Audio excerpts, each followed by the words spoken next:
Este es un mapa de la región de los Balcanes, donde podemos ver lo que en un momento fue Yugoslavia, eh, integrado por Eslovenia, Croacia, Bosnia-Herzegovina, Montenegro, Serbia, Kosovo, Macedonia, cómo está metido dentro de su territorio Albania, cómo domina las costas del Adriático, esta zona. Serbia quedó siendo un país mediterráneo porque pierde sus costas por Bosnia-Herzegovina, Montenegro y Croacia.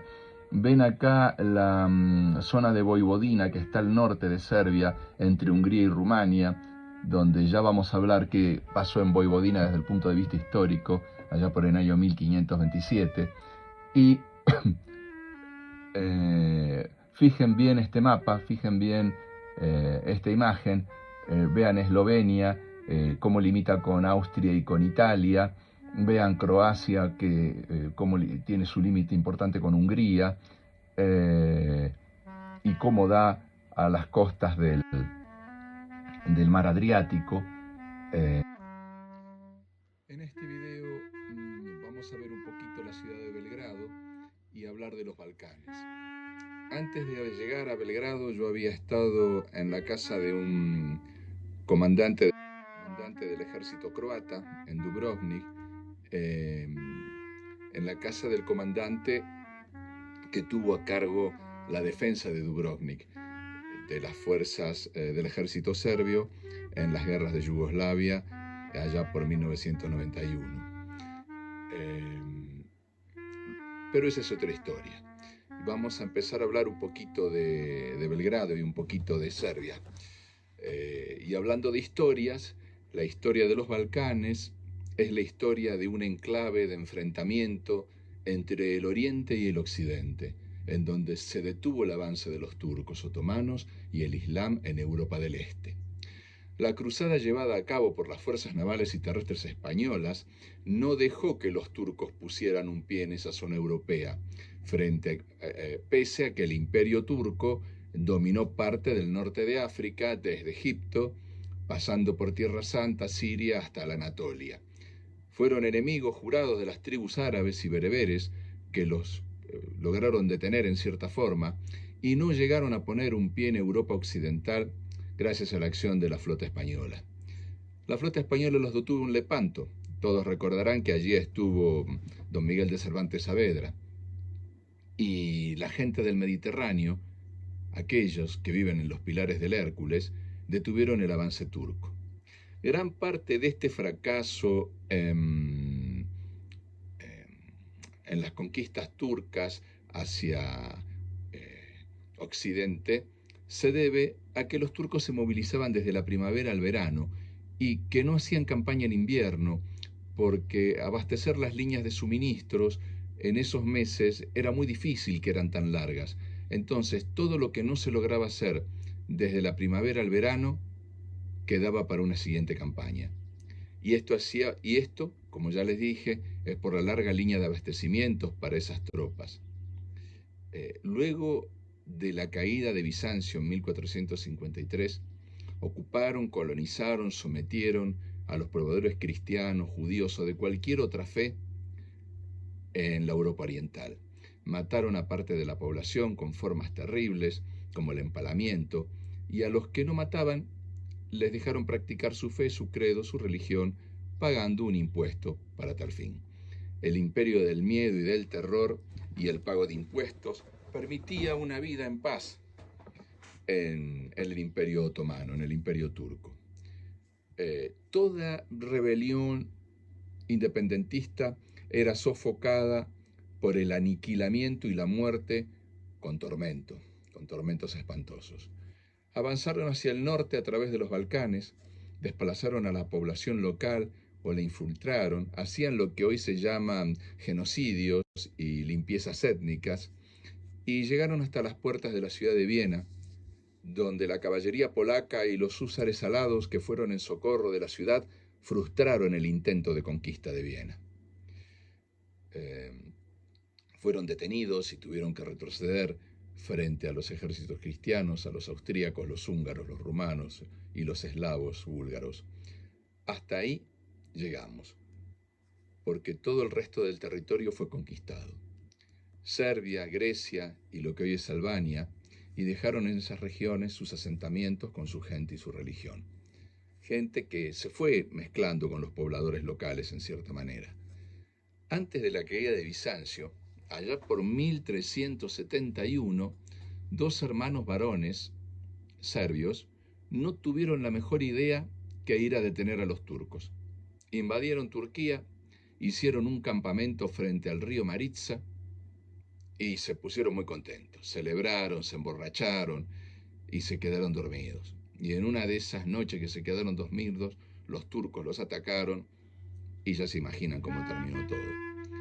Los caballeros serbios se murieron, fueron ensartados por las espadas, las lanzas o se ahogaron en el río Maritsa intentando escapar.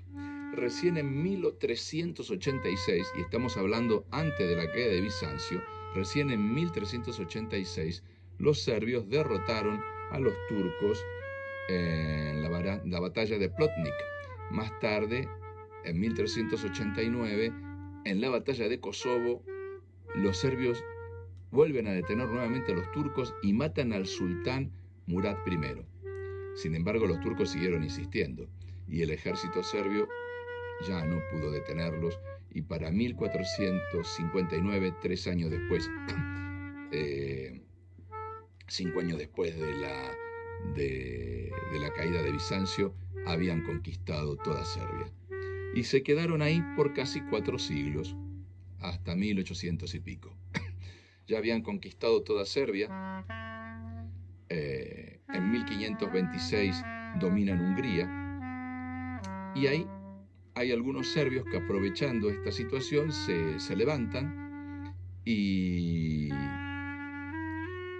crean un pequeño reino independiente, un pequeño territorio independiente en lo que hoy es Voivodina, pero los caballeros húngaros no les gustó.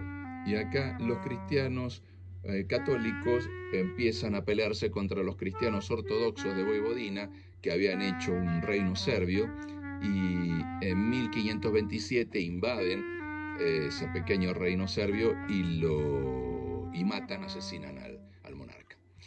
Bueno, dejemos por ahora un poco la historia y vamos a ver algunas imágenes del Kalemegdan. Kalemegdan es una palabra de origen turco, como han dejado su impronta. Kalemegdan quiere decir Kale, fortaleza, y Meidan, el lugar de la lucha, el campo de batalla. Y así se llama la fortaleza de Belgrado. Fortaleza de Belgrado que fue construida más o menos como los restos que conocemos hoy, con bastantes reformas, por el emperador de Bizancio. Y esta fortaleza se hizo en la confluencia de los ríos Sava y Danubio. Y cuando uno está parado a la orilla del río Sava, puede ver del otro lado de la orilla de lo que era el Imperio Austrohúngaro. El Kalemegdan está en el distrito de Stari Grad, de la ciudad de Beograd, y es lo que queda o es descendiente de un antiguo asentamiento celta, de los celtas escordiscos, que fundaron allí su castro que se llamaba Singidunum en el siglo III a.C. Como no podía faltar, los romanos metieron su nariz allí y se le encargó a la Cuarta Legión que defendiera esa frontera del imperio. Allí llegaron los godos, los hunos, y se dice que Atila está enterrado en la confluencia de esos dos ríos, allí frente al Kalemegdan. Bueno, Justiniano I construyó una fortaleza en el cerca del año 537, por ahí, y que es lo que hoy conocemos como el Castillo de Belgrado, la fortaleza de Belgrado. Una de las cosas que nos llama la atención es una construcción hexagonal, que es el mausoleo de Silahdar Dama Ali Pasha, que luego fue denominado mártir. Era un visir otomano que lo mataron en la batalla de Petrovaradin, junto a la ciudad de Novi Sad en 1716, y en 1784 sobre la tumba del Mujafiz. El Mujafiz es el gobernador de la ciudad, Ismet Mehmet Pasha, el gobernador de la ciudad de Belgrado, Ismet Mehmet Pasha, hace construir sobre la tumba de se construye el mausoleo, y ahí se lo pone a Siladar Dami Ali Pasha. Hubo muchas guerras, idas y venidas. Los católicos austrohúngaros establecen lazos duraderos hasta hoy con los eslavos croatas, que son en su mayoría católicos. Los serbios son ortodoxos, así como los montenegrinos. Los albaneses, los musulmanes, los kosovares también, y los bosnios, por supuesto. Los Habsburgo, los monarcas del Sacro Imperio Romano Germánico de Occidente, tienen una serie de guerras con los turcos que se las llama guerras Habsburgo-otomanas. Ocurren entre el año 1593 y 1606. Cada vez que los serbios se sublevaban, los turcos se vengaban, hacían alguna de sus crueldades. Por ejemplo, en una de esas guerras austrohúngaras contra los turcos, los serbios se sublevan, especialmente en la de 1593, y el sultán Murat III, en represalia, quema las reliquias de San Saba. San Saba es uno de los santos patriarcales, así como Parashkeva, es otra santa de la región de los Balcanes, y San Saba es objeto sagrado de veneración y respetado incluso por los musulmanes que viven en Serbia y tienen origen serbio. Y en esa rebelión hacen un sitio de resistencia en Herzegovina. Pero finalmente Turquía y Austria firman la paz, firman una frontera, se respeta la frontera húngara y entregan a los serbios a la venganza de los turcos. Bueno, una de las cosas que puede llamar la atención es el Selekula. El Selekula está en la ciudad de Niš, cerca de Belgrado, y es una torre de 4 metros de alto que tiene de piedra y que tiene incrustadas en las piedras las calaveras de los serbios patriotas que se levantaron en 1809, no hace mucho, 1809, en mayo. Y el comandante de esos rebeldes era Stefan Sidelic. Fueron atacados por los turcos en una gran diferencia numérica, y sabiendo que estaban condenados, él y sus compañeros, y que el castigo era ser muertos por empalamiento, entonces tienen pólvora, y cuando los otomanos entran ya por asalto al reducto donde se habían refugiado, hacen explotar la pólvora y mueren todos junto con los turcos que habían entrado a buscarlos. Entonces se mata a sí mismo Sidelic y a sus compañeros y a todos los turcos que llegaron. Entonces el visir Hurshid Pasha, muy enojado, les hizo cortar la cabeza a todos y puso las 952 calaveras en 14 filas en una torre de 4 metros y medio de altura, que vamos a ver pasar. Algo bastante macabro. Quedan algunas calaveras todavía, otras se han retirado. Hay una capilla y se puso arriba de la torre un techito. Está anexionada la capilla y dentro de la capilla está la cabeza supuestamente de Sidelic.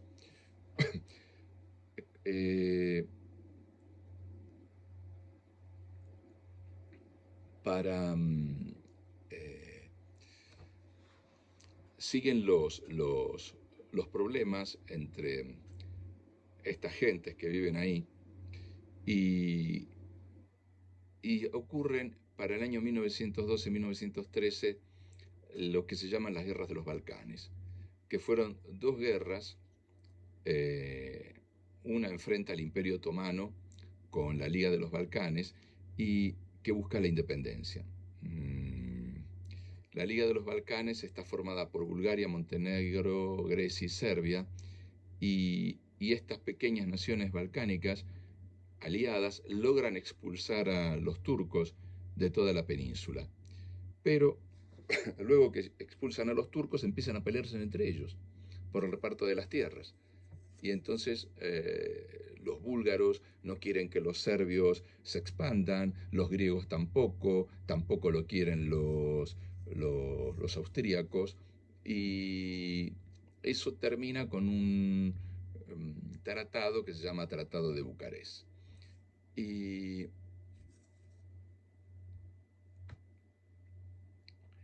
estas tensiones, estas eh, multietnia que hay en la región, hace que sea muy difícil consolidar esos pequeños reinos o pequeños ducados o pequeños condados o pequeños territorios hoy en un solo país. Y hubo conflictos luego de la Primera Guerra Mundial, cuando se crea Yugoslavia, ese invento. Bueno, sea como fuere, los serbios en esos levantamientos entre 1804 y 1815 eh, logran independizarse de los turcos, se crea el reino de Serbia, y sin embargo no es hasta 1867 en que los turcos retiran su última guarnición de la ciudad de Belgrado. Allá hablamos de la Torre de las Calaveras, del Selecula, eh, y hablamos un poquito que hubo una guerra que se llamó Guerra de los Balcanes, eh, y luego de esa Guerra de los Balcanes queda establecido el Reino de Serbia. Serbia tiene siempre relación tirante con el Imperio Austrohúngaro, y esto termina con la Primera Guerra Mundial, cuando los independentistas bosnios son acusados de tener tratos y ser impulsados por la monarquía serbia. Había una organización en ese entonces secreta llamada la Mano Negra, que había establecido el rey de Serbia, y que luego se deshicieron de ellos, y el hijo, que el nuevo rey de Serbia, elimina esa organización, la Mano Negra, nacionalista, pan-balcánica, y crea lo que fue la Mano Blanca. Bueno, todo esto queda al final en la nada, tantas idas y venidas, tantos asesinatos y tantos crímenes, porque llega la Primera Guerra Mundial, Austria, Hungría, el Imperio Austrohúngaro le declara la guerra a Serbia, y no nos vamos a extender en esa historia, porque no pretende esto abarcar algo histórico, sino contar por qué hubo tantos problemas desde 1991 en los Balcanes. Durante la Segunda Guerra Mundial hubo dos facciones de partisanos, los Chechnik, que eran monárquicos y que tuvieron que sobrevivir haciendo alianzas temporales contra los nazis, contra los cuales peleaban, peleando contra los partisanos comunistas de Josip Broz, de Tito, eh, y eh, cuando en 1991 intervienen varias fuerzas, es decir, muere Tito, y a la muerte de Tito empiezan las fuerzas centrífugas a tratar de independizarse, a tratar de que estos estados se independicen. Los 5 estados que formaban Yugoslavia empiezan a independizarse. Hay una pequeña guerra con Eslovenia que dura 10 días. Conflicto con Eslovenia duró 10 días, no hubo grandes enfrentamientos. La policía eslovena y la defensa territorial, el 25 de junio de 1991, ellos declaran su independencia, y la policía y la defensa territorial bloquearon los cuarteles y las carreteras. Eso limitó las peleas y las pequeñas batallas, y la guerra fue breve porque los serbios no quisieron embarcarse en una guerra en esos momentos con los eslovenos, a los cuales consideraban que eran étnicamente homogéneos y que no pertenecían a su, a su interés nacionalista en ese territorio. Eslovenia había pertenecido eh, al Imperio Austrohúngaro, y gran parte de los territorios de Eslovenia, del Imperio Austrohúngaro, se perdieron eh, a favor de Italia. Hay poblaciones italianas hoy en día que pertenecían antes a Eslovenia. Bueno, Croacia. El clima con Croacia fue distinto. Hay un enfrentamiento declarado entre Franjo Tuđman y Slobodan Milošević, el primero presidente de Croacia, presidente de Croacia, y el segundo de Serbia. Hay una guerra, los bosnios musulmanes apoyan a los croatas, la guerra se extiende a Bosnia, los croatas y los bosnios se alían en contra de los serbios, y terminan los bosnios independizándose, terminan eh, independizándose los croatas, y ahí seguidamente los macedonios declaran su independencia el 8 de septiembre del 91, y el ejército serbio tampoco, es decir, el gobierno de Serbia tampoco va a intervenir en Macedonia, a pesar de que se separe y que sea secesionista, porque Macedonia es un territorio que tiene 5 países vecinos importantes desde el punto de vista geopolítico, que son Grecia, Albania, Serbia, Bulgaria y Turquía, y esos países podían desencadenarse en una gran guerra. Los griegos iban a apoyar a los serbios, los turcos iban a apoyar a la población albanesa, en fin, para evitar Grecia y Turquía eran miembros de la OTAN, y para evitar problemas mayores, Serbia deja que eh, se separe eh, Macedonia. Montenegro se declara aliado incondicional de Serbia, y, y ellos eh, primero eh, integran lo que llamó República Federal de Yugoslavia, y luego se llamaría República de Serbia y Montenegro. Pero finalmente en el año 2006 terminan haciendo un referéndum, y por 55.4% la población montenegrina apoyó la independencia de ese territorio. Las tropas montenegrinas entre el año 91 y 95 apoyaron a los serbios contra los croatas y los bosnios. Bueno, la guerra de Kosovo fue más tarde. La guerra de Kosovo es en 1999, y es la que motiva los bombardeos de la OTAN a Serbia. Ahí se pueden ver en este video el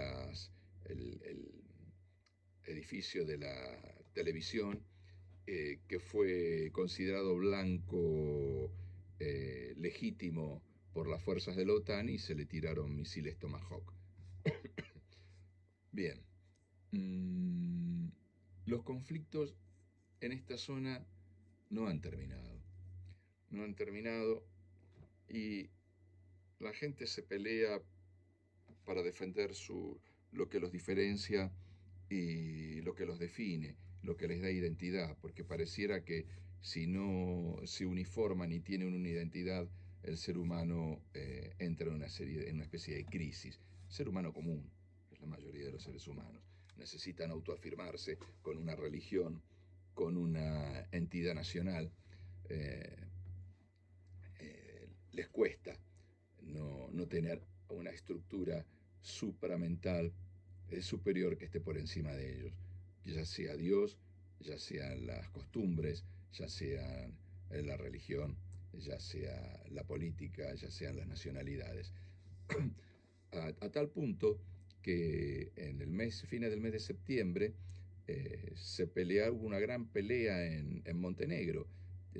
Fíjense que la iglesia ortodoxa de Montenegro depende del patriarca de Serbia, porque está la iglesia ortodoxa rusa, la iglesia ortodoxa griega, la iglesia ortodoxa armenia, la iglesia ortodoxa serbia, que tiene su patriarca. Y en estos momentos el gobierno de Montenegro había decidido sacar una ley que expropiara todas las propiedades, monasterios e iglesias, y que pasaran a pertenecer al gobierno de Montenegro y que dejaran de ser de la iglesia serbia, porque estaban en territorio de Montenegro, a lo cual hay alrededor de unos 680.000 montenegrinos que se consideran serbios y que dicen que no quieren que eso pase. Incluso el patriarca, el pope el patriarca de Serbia, pidió la intervención a Francisco, al Papa Francisco, para que envíe una carta al gobierno de Montenegro para que se respeten las libertades de culto y las libertades de propiedad de la iglesia. Y claro, todo pasa por el dinero. La iglesia no quiere perder su dinero. Entonces, pobre Jesús, ¿no? Que tendría que ver Jesús ahora con todo esto. Tantos cristianos que son y tan atados a lo material, tan atados a los dinerillos. Y bueno, entonces hay algunos montenegrinos que dicen que Montenegro tiene que tener su propio patriarca. Y todo esto ocurrió, el grave problema, cuando hay que reemplazar al obispo de Montenegro porque se había muerto el anterior. Entonces el patriarca de Serbia viaja a Montenegro para ungir al nuevo obispo de Montenegro. Estamos hablando ahora del año 2021. Se están peleando por estas cosas en el año 2021. Y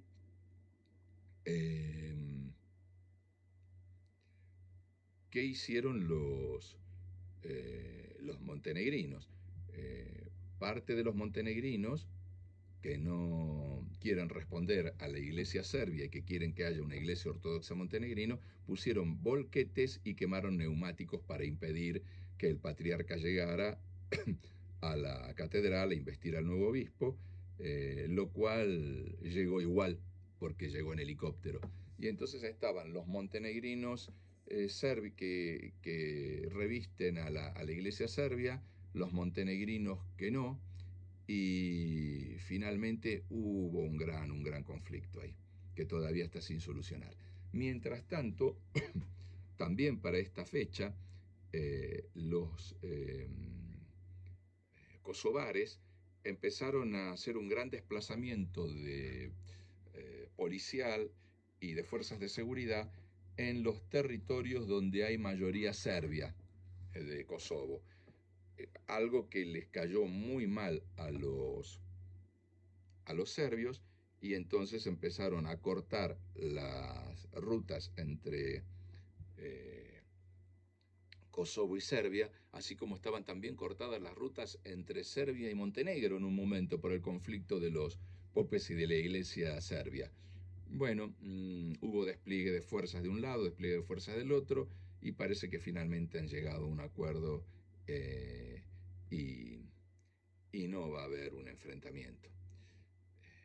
Bueno, disfruten de las imágenes, disfruten de Serbia, disfruten de Belgrado, y espero que entiendan que hay situaciones de rencor que tienen más de 400 años. Hay 400 años de pobladores musulmanes que han masacrado cristianos ortodoxos, y hay 400 años de cristianos que han hecho lo mismo con los musulmanes.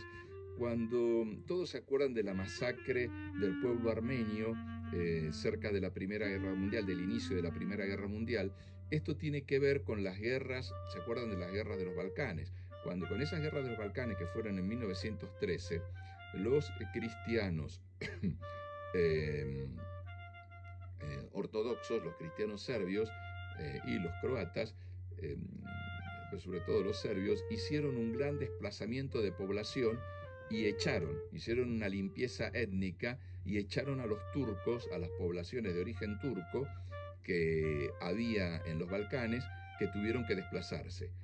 En venganza por esos desplazamientos y por esa persecución de los turcos y musulmanes que estaban todavía en los Balcanes, allá en 1913, los turcos empezaron a liquidar y a matar a los cristianos armenios. Por eso, ahora que se acusaba tanto a los serbios en la guerra de Kosovo, no fue tan así. Los kosovares, ayudados por el ISIS, por el ISIS y Al Qaeda, se les aconsejó que necesitaban 5.000 muertos, porque si no conseguían 5.000 muertos, 5.000 víctimas, muertos musulmanes, no se iba a internacionalizar el conflicto. Entonces empezaron, y así fue como mataron a un profesor Basik que había dado clases en universidades británicas y que se había formado en Estados Unidos y que volvió a enseñar en la universidad en Kosovo. Cuando volvía de una reunión, creo que fue un casamiento, no estoy muy seguro, no me acuerdo, pero volvía a una reunión con su familia, fue sacado del auto y fue apaleado y terminó muriendo. Esa fue la primera víctima. Y entonces, ¿cómo iban a reaccionar los serbios? Los kosovares empezaron a hacer atentados terroristas matando población civil serbia. Y los serbios reaccionaron con violencia y brutalidad. A cada serbio que mataban, ellos mataban 100 musulmanes. Y así empezó esta guerra de limpieza étnica fomentada por el terrorismo. Y fíjese qué notable, la OTAN y los Estados Unidos defienden a los terroristas kosovares, ¿no? En 1999. Los terroristas kosovares, aconsejados por Al Qaeda y el ISIS. Y luego tienen ellos en el 2001 un atentado por la misma gente a la cual habían apañado en el año 1999, bombardeado Belgrado.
Tamo je srko i boj, sjedini bio put. Tamo je srko i boj, sjedini bio put. Tamo daleko, sveta velik Krim, tamo su živote dali, zajedno otac i sin. Tamo su živote dali, zajedno otac i sin. Tamo gdje tiha putuje Morava, tamo mi ikona osta i moja moja Krishna slava, ikona osta, moja Krishna slava, Postravlja veliko drstavo, tamo mi spališe kruh, kojoj ben sasvim mlad, tamo mi spališe kruh, kojoj ben sasvim mlad, bez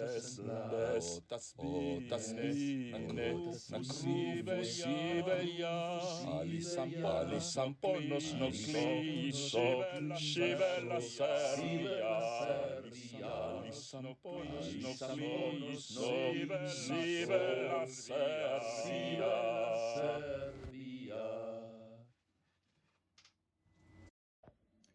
En Serbia se puede sentir el sufrimiento y la tristeza de más de 700 años de guerras y sucesivos genocidios. A los serbios los han atacado en sus aldeas y han colgado de cruces y estacas a mujeres y hombres, han matado niños. Lo hicieron los austrohúngaros, los croatas, los turcos, los búlgaros y antes los hunos, los godos y los romanos. Y a pesar de que se puede sentir el sufrimiento en cada roca y cada árbol seco, la gente, su gente, tiene una alegría, empuje, fuerza vital que los hace hermosos y admirables. Los humanos, esos animales que actúan motivados por emociones y niveles de hormonas y neuropéptidos como la serotonina, la dopamina, la adrenalina y otros muchos más, que tiene la capacidad de racionalizar y justificar sus actos y así decirse a sí mismos que no son solamente animales, que son seres racionales y no emocionales, y así se mienten a sí mismos. Esos humanos que incorporaron como instintos sus rituales de apareamiento, de territorio, de muerte, de escape, entre otros. Si esos animales humanos no entienden que los que viven hoy no pueden seguir peleando las guerras y disputas de aquellos que vivieron en el pasado, que los musulmanes bosnios ya están ahí y que no tiene sentido exterminarlos, como tampoco que los bosnios eliminen a los cristianos, serbios. Es ilógico que los ortodoxos de Montenegro se peleen con los patriarcas serbios, y tampoco tiene sentido que el patriarca de Serbia se oponga que existe un patriarca en Montenegro. Mientras los animales humanos no entiendan que el instinto de agresión con sus inhibidores hacen que el resto de los animales no sean agresivos más allá de su territorio, pero que el humano perdió esa inhibición y transformó la agresión en violencia, que es una degeneración del comportamiento, y que esa violencia solo llevará a seguir viviendo una existencia lastimosa y cruel.